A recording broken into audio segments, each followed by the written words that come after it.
दोस्तों, एक ऐसी दुख भरी खबर के साथ आपके बीच मौजूद हूँ। एक ऐसे दोस्त की दुख भरी खबर जिसका निधन हो गया, जिसने कांग्रेस के झंडे गाड़ दिए थे प्रवक्ता होने के नाते। मैं उन्हीं की बात करूँगा, ऐसे प्रवक्ता की बात करूँगा जो सीधे सीधे मीडिया को भांड बोल सकता था। और उनका अचानक निधन शायद कांग्रेस के लिए बहुत बड़ी क्षति है। कल ही रात उनसे बात हुई थी किसी मसले को लेकर के। उन्होंने बोला था कि टेंशन में मत लीजिए शर्मा जी, कुछ नहीं है, ये सब चलता है। पार्टी के अंदर इन विरोधों का सामना आपको करना होगा, मैं भी सामना करता हूं। जब राम मंदिर के ऊपर पूरा एक झूठ फैलाया गया, सरकार ने भारतीय जनता पार्टी के द्वारा बनवाया गया मंदिर ऐसा प्रचार किया गया, उनकी बड़ी तीखी प्रतिक्रिया थी। उनकी हमेशा तीखी प्रतिक्रिया रहती थी।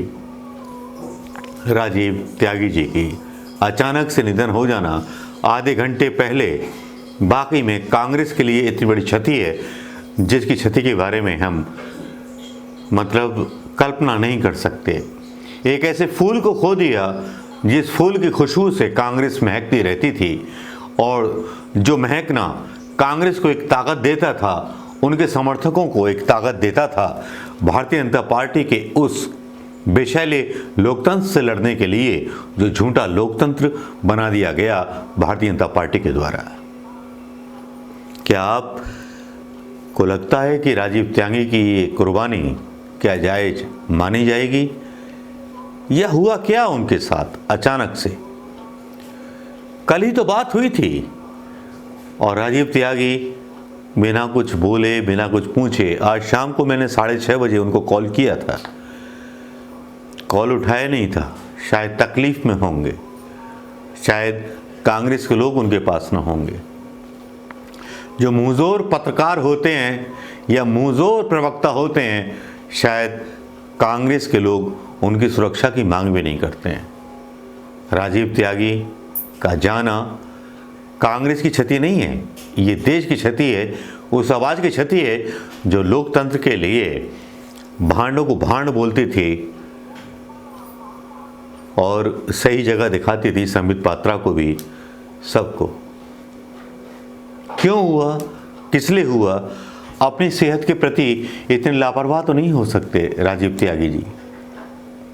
राजीव त्यागी जी, आपका जाना कांग्रेस की ही हानि नहीं है, ये हानि है पूरे देश की, ये हानि है पूरे लोकतंत्र की। राजीव, आप यादों में जिंदा रहोगे, आप अपनी बातों के लिए जिंदा रहोगे, आप उस बेबाक टिप्पणियों के लिए जिंदा रहोगे हर कांग्रेस के समर्थक के दिल में, जिसने अमीश को उसकी औकात याद दिला दी, जिसको भांड बोल दिया था। क्या हुआ, क्या नहीं हुआ, ये कल सुबह सारी डिटेल पता चलेगी। लेकिन सही न्यूज़ ये है कि राजीव त्यागी जी हमारे बीच से चले गए हैं अचानक से, हमसे रूठ करके।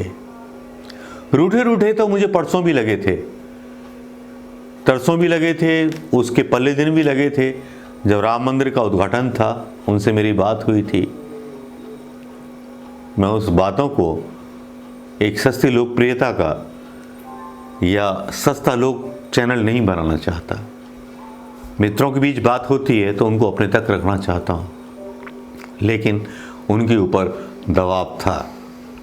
दबाव था, किसका था, क्यों था, किस लिए उनका ब्लड प्रेशर बढ़ गया, किस लिए क्या हो गया और हार्ट अटैक हो गया दिल्ली में रहने वाले ऐसे प्रवक्ता का, जिसको अपनी सेहत का ध्यान रखना चाहिए था, कैसे पता नहीं चला उनको? राजीव त्यागी, आप बहुत याद आएंगे हमेशा। आपकी बातें हमें लोकतंत्र की लोकतंत्र को बचाने के लिए लड़ाई जो आपने लड़ी थी, उस लड़ाई को हम जिंदा रखेंगे, आपसे वादा है। यही शायद आपके लिए सच्ची श्रद्धांजलि होगी। आपका जाना कांग्रेस के लिए बहुत बड़ी हानि है। दोस्तों, उनके लिए श्रद्धांजलि दीजिए, राजीव त्यागी जी के लिए। और ये वीडियो उस कार्यकर्ता के लिए है जो कार्यकर्ताओं के साथ मिलता था, कार्यकर्ताओं से बात करता था, फ़ोन उठाता था। राजीव त्यागी आप बहुत याद आओगे।